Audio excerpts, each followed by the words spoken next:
Mesdames, Messieurs, bonsoir. Dans ce journal, nous vous présenterons le calvaire des populations de Kiossi dans la région du Sud Cameroun, elles qui sont désormais contraintes de s'approvisionner en eau potable en Guinée équatoriale, une situation qui les expose à plusieurs contraintes, comme vous le verrez dans cette édition. Et puis à l'étranger, élections présidentielles et législatives sous la menace de Boko Haram au Nigeria. Le nord-est du pays est d'ailleurs privé de bureaux de vote. Idem pour la diaspora qui n'aura pas la possibilité de décider de la suite de la présidentielle dans le pays. Nous aurons d'ailleurs dans ce journal un membre de la communauté nigériane de Douala qui viendra nous donner son état d'âme par rapport à cette situation qui prévaut dans ce pays frontalier au Cameroun. Voilà pour les titres.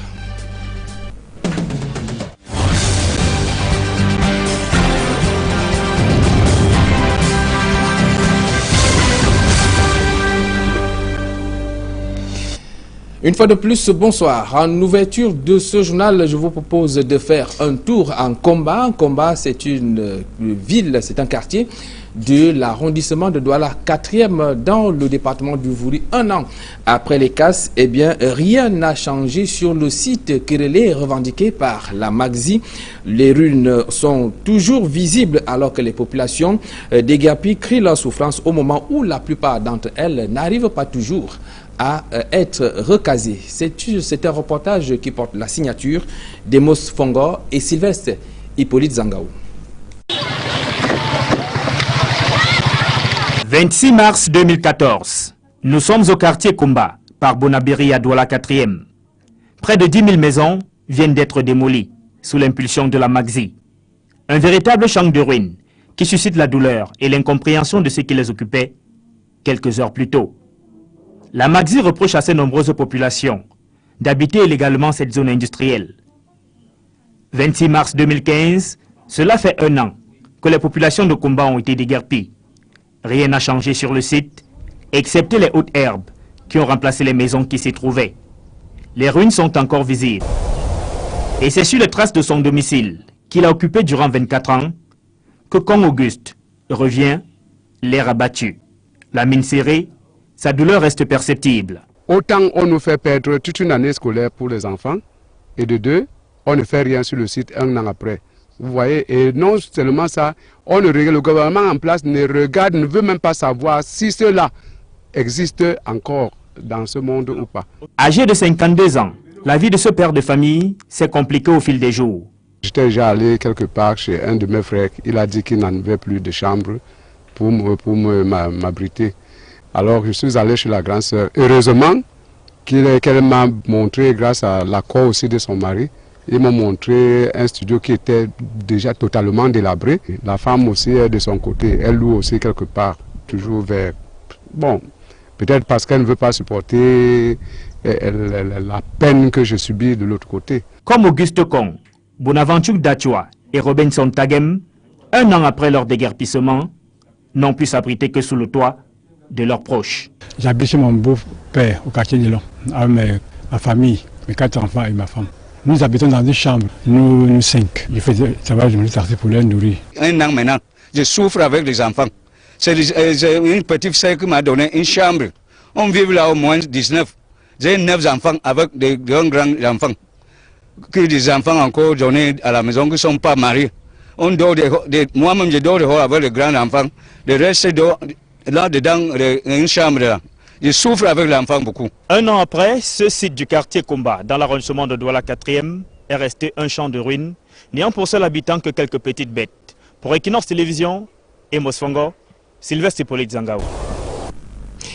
De Komba, dans le 4e arrondissement de Douala, nous nous rendons à Kiossi, ville frontalière entre le Cameroun et la Guinée équatoriale, où le quotidien des populations n'est pas du tout un long fleuve tranquille. La raison étant que l'eau ne coule pas des robinets depuis plusieurs semaines. La conséquence, ces populations sont contraintes à aller s'approvisionner du précieux liquide en Guinée équatoriale. Une situation qui les met face à plusieurs contraintes, comme on peut d'ailleurs s'en rendre compte dans ce reportage qui porte la signature de Roger Takala et Viviane Kamoua. Il n'y a pas vraiment de l'eau potable. Il y a de cela, ça va il y a 3 semaines. qu'on n'a pas accès à l'eau potable. Ils sont venus pour puiser de l'eau à boire parce que ça fait environ 3 semaines qu'il n'y a pas d'eau dans la ville de Bolova. Pour laver même les assiettes comme ça, c'est tout un grand problème. Nous qui faisons le commerce, on n'arrive pas à bien nettoyer le poisson, à bien nettoyer les choses. La recherche en eau potable fait courir les populations des Bolova. Et pour cause, depuis plus de 3 semaines, les robinets sont restés secs. Les populations sont obligées de parcourir plusieurs kilomètres à pied ou à moto pour se procurer le précieux sésame dans les puits et autres points d'adduction d'eau. Ce malgré la qualité douteuse. Soit on va dans les puits ou les forages, comme vous voyez là. Donc c'est vraiment difficile. Nous n'avons pas une certitude pour dire que nous sommes en sécurité. C'est obligé de laisser parce qu'il y en a pas. Malgré les bousculades, les populations sont tout aussi motivées. Oh les enfants, la parole, laissez-nous puiser. Ne discutez pas, ne discutez pas.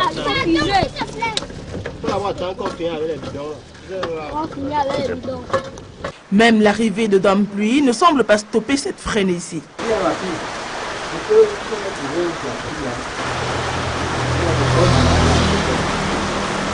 Je sors de l'eau pour puiser l'eau. Derrière le cas, les gens venir.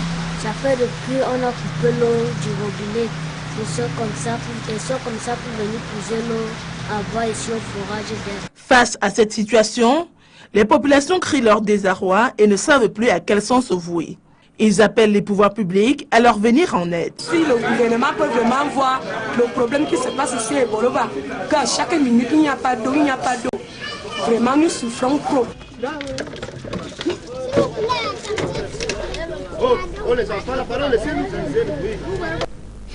Voilà pour ce qui est de la situation de manque d'eau potable à Ebolova, chef-lieu de la région du Sud Cameroun. Nous reviendrons au cours de nos prochaines éditions sur la pénurie d'eau qui persiste à Kiossi, ville frontalière entre le Cameroun et la Guinée équatoriale. Dans la même lancée, nous rendons à Yaoundé où également les populations du quartier Carrière vivent la situation similaire. Pas d'eau, aucune goutte d'eau ne coule des robinets depuis plusieurs mois et la situation pousse donc ces populations à avoir de nouvelles habitudes, entre autres s'approvisionner en eau dans les forages et les puits.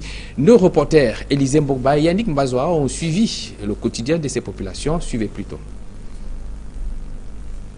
À Yaoundé, le quotidien des populations installées ou non dans les quartiers difficiles est un calvaire. Motif, l'eau y est une denrée rare. Au quartier Carrière, par exemple, les robinets sont secs. Ça fait au moins une semaine aujourd'hui, l'eau ne coule pas. Il y a les problèmes d'eau à la Carrière qui datent depuis très longtemps. Ce n'est pas facile ici pour les habitants de ce quartier de s'en sortir pour les problèmes d'eau. Privées d'eau, les populations usent des multiples pour ne pas mourir de soif. On va puiser dans les forages, il y a des puits payables.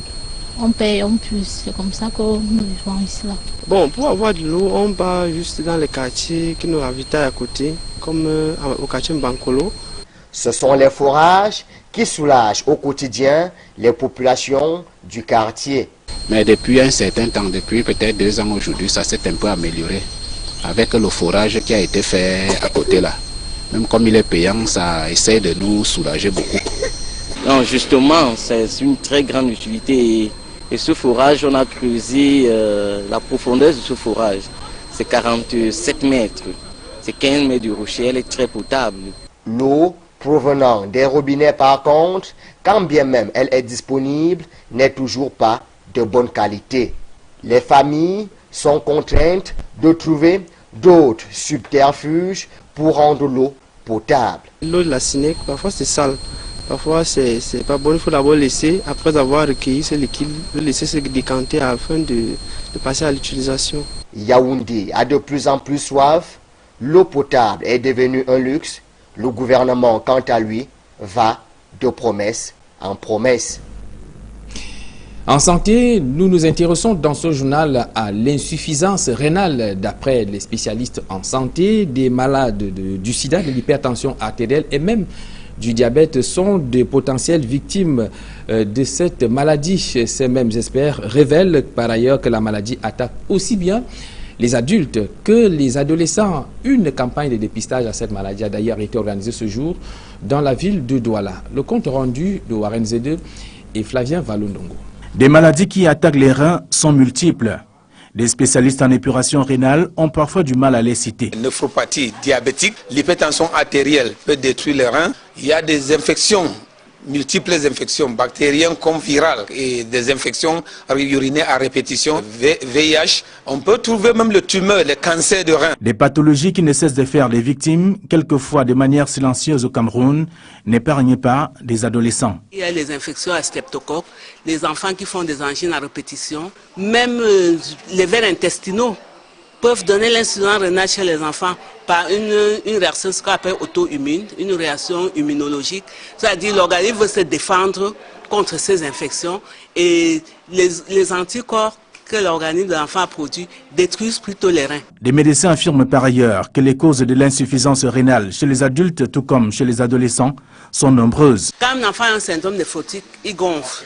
Les pieds enflent, le ventre enfle, les yeux enflent. Et quand l'enfant va vraiment commencer à être mal, avoir les nausées, les vomissements, être apathique, en général, quand il commence à avoir ces symptômes, c'est que les reins sont déjà détruits à plus de 85%. La maladie rénale chronique, stade 5, fait peur. Et c'est l'hypertension et le diabète qui sont les grandes causes de ces maladies. Roger est un malade mis sous dialyse depuis plusieurs années. Son statut actuel n'est presque pas un obstacle depuis sa nouvelle vie, malgré les dépenses financières. S'il faut regarder l'argent, on serait mort. On regarde la vie tout simplement. Vous voyez quelqu'un qui a accepté, celui qui n'a pas accepté. Moi, ça fait 14 ans. Imaginez, je suis là, je peux courir, je peux faire ce que je veux. Des néphrologues rencontrés dans un centre de dialyse à Douala soulignent que les maladies rénales peuvent être évitées. Le dépistage des urines, c'est comme ce qu'on est en train de faire aujourd'hui. Éviter des abus, n'acceptez pas vraiment d'obésité, le sport. Ajoutez à ça une hygiène de vie saine et contrôlée.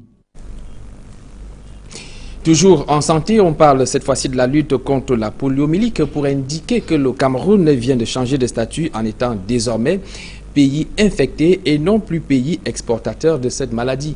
Cette annonce a été faite ce jour du côté de Yaoundé par le ministre en charge de la santé publique. Le compte rendu de Joël Essengue et Guizogo.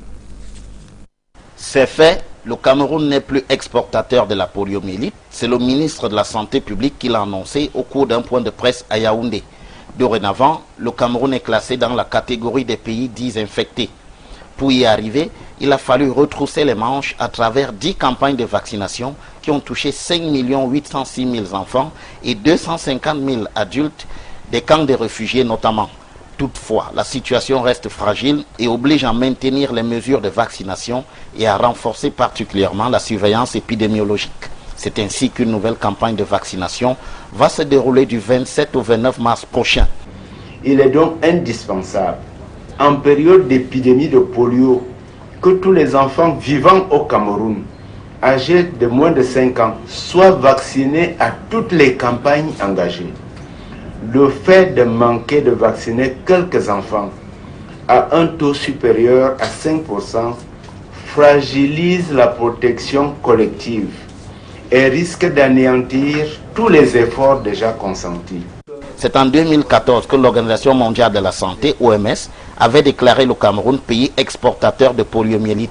À terme, si au cours des 6 prochains mois, de nouveaux cas de poliomyélite ne sont pas déclarés, le Cameroun sortirait alors de la catégorie des pays infectés pour s'engager dans la voie de l'éradication de ce fléau.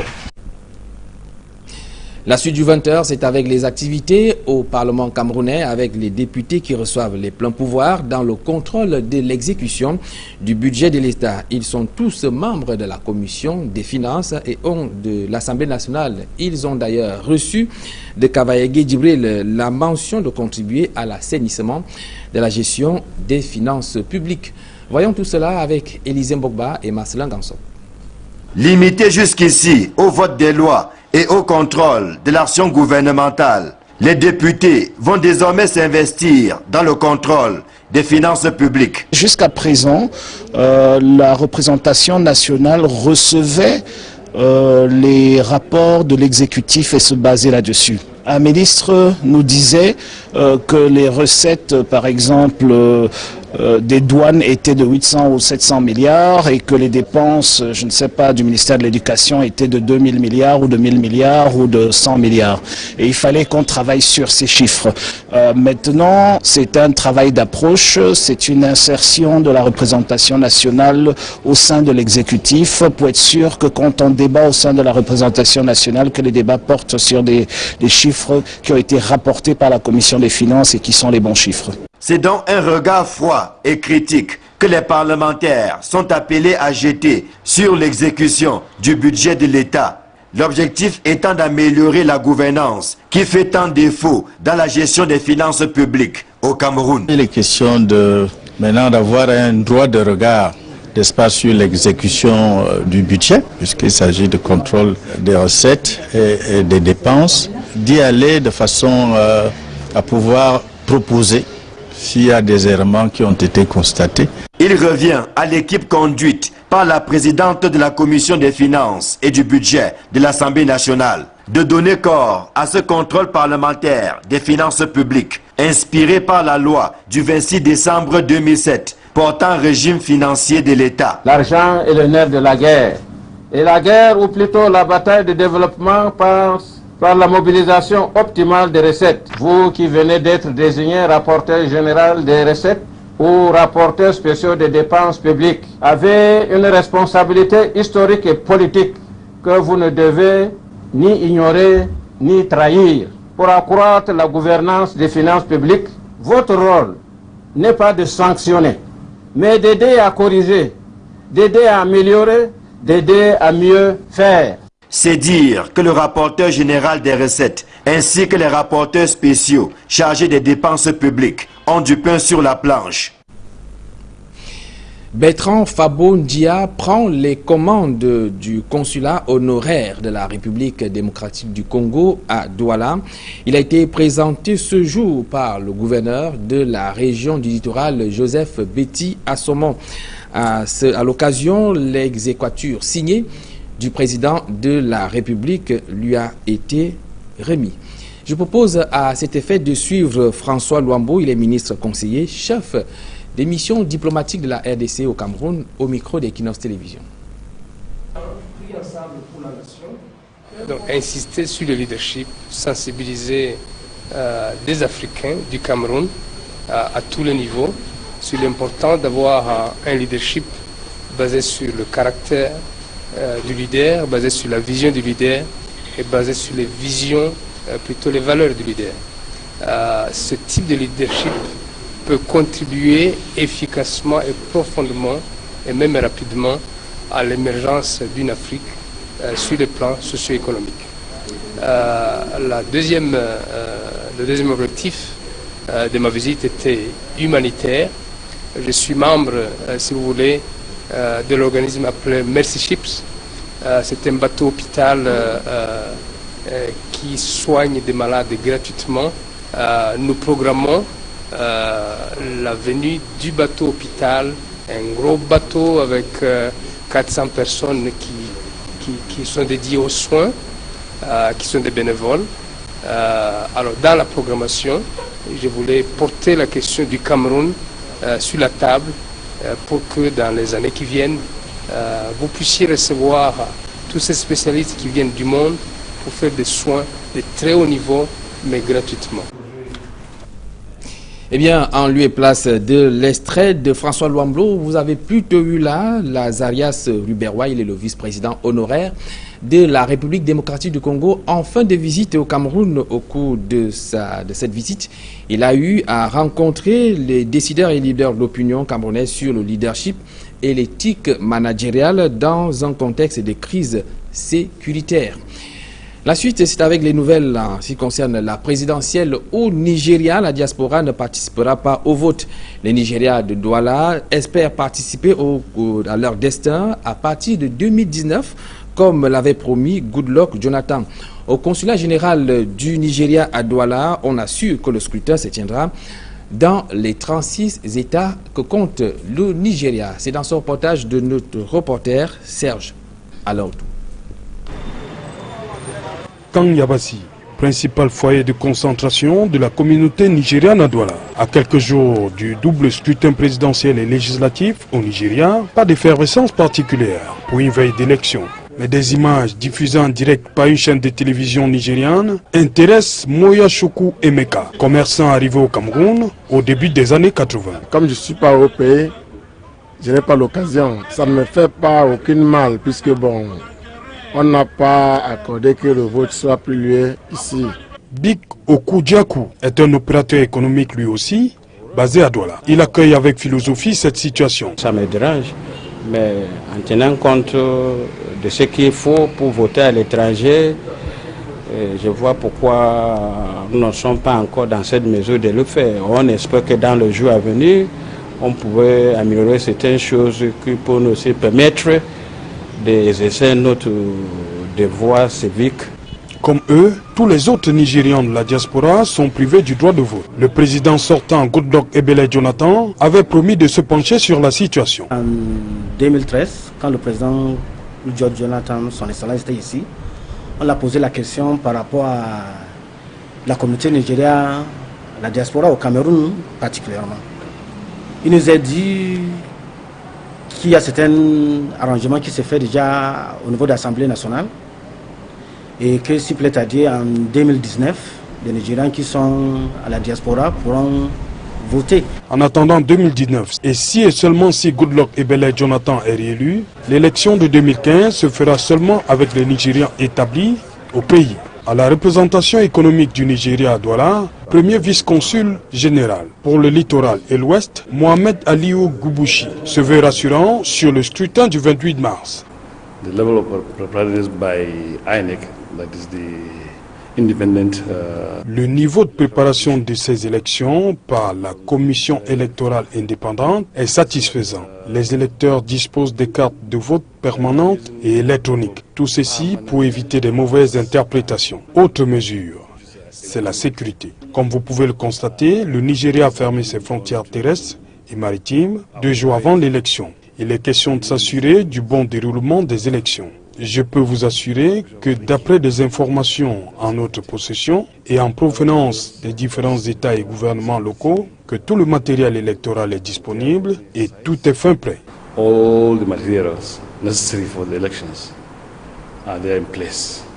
Même le nord-est du pays, occupé depuis bientôt 6 ans par la secte islamiste Boko Haram, ira aux urnes pour choisir le futur président du Nigeria. From the information yesterday, à l'exception de 2 ou 3 gouvernements locaux, l'élection se tiendra dans les 36 États du pays. Aujourd'hui ou demain, la situation dans ces 2 ou 3 localités sera clarifiée. Les populations pourront ainsi choisir leur candidat dans la paix. the candidate of their choice at peace. Le double scrutin du 28 mars se tient dans un contexte particulier et fortement dominé par les questions sécuritaires. Les Nigérians de la diaspora font de beaucoup d'espoir sur le prochain maître d'Abuja, un intellectuel qui viendra éradiquer le phénomène Boko Haram. J'aime celui qui est à fréquenter, donc ce qui connaît au moins ce qui veut dire la politique. On veut un président qui va vraiment combattre cette secte islamiste qui s'appelle Boko Haram. On veut un président qui va les éradiquer complètement. J'annonce que nous allons recevoir le président des commerçants nigérians résidant dans la ville de Douala. Il est notre invité. Il faut dire à la suite de Serge Alaoutou que ces élections présidentielles et législatives au Nigeria sont sous la menace de Boko Haram. Et à ce sujet, le président sortant Goodluck Jonathan dit sa détermination à traquer la secte islamiste alors que son principal challenger, Muhammadu Bari, va en guerre, en plus contre Boko Haram, mais également contre la corruption. Avec Cyril, reportage. Boko Haram a promis de troubler la prochaine élection présidentielle au Nigeria.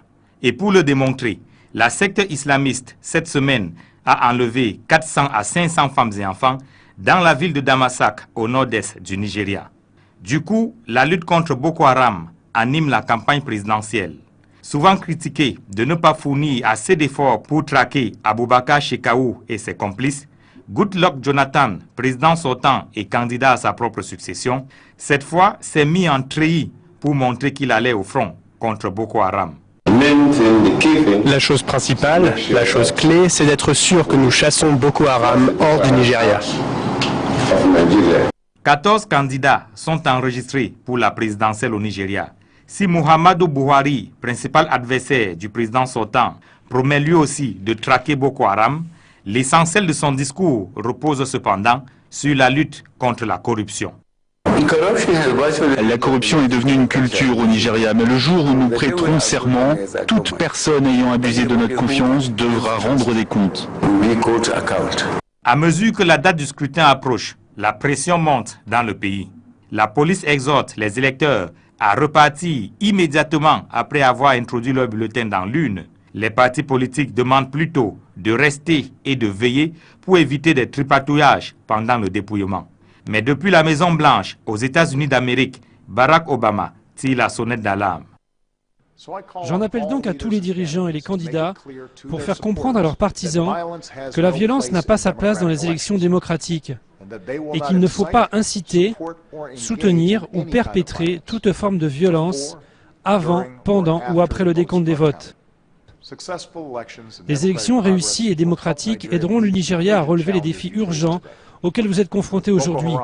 Boko Haram, un groupe terroriste brutal qui tue des innocents, des hommes, des femmes et des enfants, doit être arrêté. Initialement prévu le 14 février dernier, la présidentielle nigériane avait été repoussée de 6 semaines. Question de permettre à l'armée, alors concentrée sur la lutte contre Boko Haram, de se déployer dans tout le pays. Toujours à l'étranger, on parle à présent du crash de l'avion de la Germanwings pour dire que l'enregistrement sonore de la boîte noire révèle que l'action du copilote peut s'analyser comme une volonté de détruire l'avion. Selon le procureur de Marseille, rien n'accrédite la thèse d'un acte terroriste. Le copilote allemand Andreas Lubitsch, âgé de 28 ans, ne présenterait aucun signe d'un présumé terroriste. Des nouvelles de sport nous amènent à parler des Lions indomptables. Plusieurs joueurs sélectionnés pour le match amical contre l'Indonésie n'ont pas répondu présent à l'appel le jour du match. Un véritable chemin de croix pour le coach Volker Finke qui était contraint d'aligner une équipe expérimentale. Hervé Kam. Ce match amical Indonésie-Cameroun du 25 mars 2015 restera dans les annales du football mondial, pas comme le meilleur match des Lions indomptables du Cameroun, mais comme un match des absences records dans la tanière des Lions indomptables le jour J d'un match international.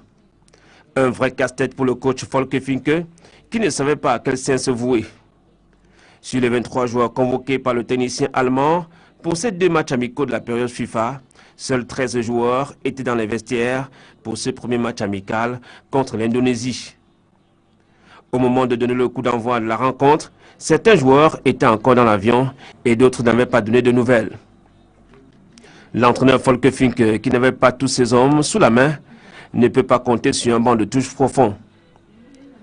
Face à cette difficulté de regrouper tous les joueurs sélectionnés, Volker Finke a titularisé un amateur, Ngweni Dassideni, de Unisport du Onkam. Oyongo Bitolo Ambroise est repositionné dans l'axe de la défense camerounaise. Jusqu'à la fin du match, remporté par le Cameroun, Stéphane Biaïtoundi, le capitaine, et plusieurs joueurs sélectionnés étaient attendus à Sidoarjo, en Indonésie. Problème de connexion de vol entre l'Europe et l'Asie pour les joueurs qui ont disputé les matchs en club le week-end dernier, ou tout simplement une volonté de boycotter ce match amical. La question taraude les esprits. Si l'administration des Lions indomptables garde le silence, Eric Marcim Choupo-Moting et Joël Matip, indisponibles, pourraient être forfaits pour le prochain match. Dans cette incertitude, l'encadrement technique espère avoir tous les joueurs pour le match contre la Thaïlande du lundi 30 mars prochain. Place à présent à l'élection présidentielle et législative au Nigeria prévue samedi prochain. C'est avec notre invité dans quelques poussières de secondes seulement.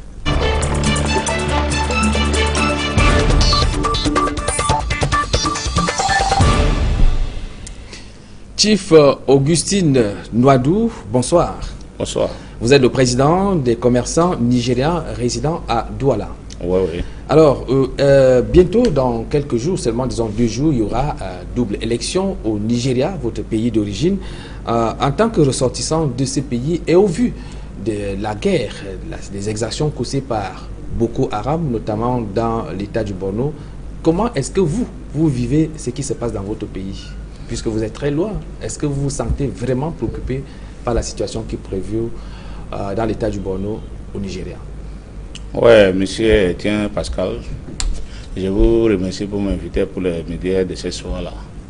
J'apprécie l'Equinox télévision. Je vais vous dire dans la vérité, ce qui se passe au Nigeria ne nous plaît pas parce que normalement, ça a tué l'économie du pays. Si vous voyez que depuis 10 mois aujourd'hui, là, que nous ne voyageons pas, c'est parce que le Boko de Haram, là, qu'on appelle là. Je vais vous dire, donc, on n'a pas pris donc, la responsabilité à tant que telle à l'époque. On croyait que c'est des amusements. Mais doucement, vraiment, ça est arrivé dans une manière que maintenant, ce sont eux qui voulaient donc contrôler le pays. Donc ça dit que ça a eu un sérieux problème, un impact sur vos activités commerciales, vous voulez dire? Ça nous a menacés, trop menacés. Parce que même beaucoup de clients là ne viennent plus. Parce que quoi? Là au nord, là, le commerçant nigérian qui vit de l'autre côté là ne peut plus descendre sur l'autre côté de Onitsha pour acheter les marchandises, pour nous vendre. Parce que chacun a son responsabilité à participer. D'accord. Ouais. Voilà, il faut signaler à l'attention de ceux qui nous suivent que vous êtes d'expression anglophone parce qu'on parle l'anglais au Nigeria, donc que ceux qui nous suivent soient assez indulgents. Et il y aura donc ce double scrutin samedi et un scrutin auquel vous n'y prendrez pas part. Comment est-ce que vous réagissez à cette décision d'interdire le vote à la diaspora, à ceux qui vivent hors du Nigeria? Oui, nous tous on a voulu donc qu'il y a la vote ici au pays. En tant que ressortissants du Nigeria, là, nous sommes nombreux ici, par exemple au Cameroun, comme ailleurs. Mais vraiment, ils n'arrivent même pas à organiser donc, les élections au Nigeria. Là, ce n'est pas les Syriens qui vont organiser les élections. Mais je crois qu'à 20 ans plus, comme le président Jonathan avait dit là, que vous espérez qu'en 2019, on est sûr de voter. Bon, maintenant, en ce qui concerne ces élections, est-ce que, d'après vous, les assurances du président Goodluck Jonathan peuvent vous permettre de croire qu'il y aura les élections samedi? Oui, je vous rassure ça. Le problème était que bon, les Nigériens sont trop sages. Chacun veut compliquer des situations, mais je crois que vraiment, en temps normal, comme vous voyez, ces élections samedi-là, tout va rouler dans l'ordre. Le président nous a promis, il a mis toute la sécurité en ordre. Bon, tout le monde doit voter. Et pour un ressortissant nigérien, parce qu'il faut dire que le Nigeria, votre pays, a fermé les frontières terrestres et maritimes. Il y a il reste la voie aérienne. Vous pouvez toujours vous rendre là-bas pour participer au vote. Oui, on va aller. On va aller. Les affaires du Nigeria nous concernent à tous. Il faut faire tout et tout pour participer dans les élections là. Pour mettre l'autre Jonathan, parce qu'un seul vote lui-même manquait d'être leader demain. Qu'est-ce qu'il faut faire? Il faut aller rendre compte, il faut aller soutenir donc le président qui a beaucoup travaillé, qui a ramené le pays que les militaires étaient gâtés depuis 36 ans. Il y a pourtant il y a 14 candidats à cette élection. Comment est-ce que vous appréciez cela? C'est trop de candidats? Vous aurez souhaité qu'il y ait moins de candidatures, par exemple? Oui, mais moi je voulais qu'on limite donc dans les candidatures, parce que normalement même à l'État-Unis, là, il y avait comme ça là, que ça a commencé à l'époque. Ce qui tue les Africains, bon, nous sommes pressés pour faire le réalisme. Tu comprends, non? Il faut aller boulot, mais un temps, ça va arriver comme à l'État-Unis. D'accord. Et il y a donc une partie des Nigérians au Nigeria qui ne prendra pas part à cette élection. Il s'agit du Nord-Est, où on a dit qu'il n'y aura pas vote. Pour vous, c'est une situation normale? Non, ce n'est pas une situation normale, mais on ne peut pas faire perdre la tête parce que Goodluck Jonathan nous avait promis qu'aucune élection mérite la tête des Nigériens.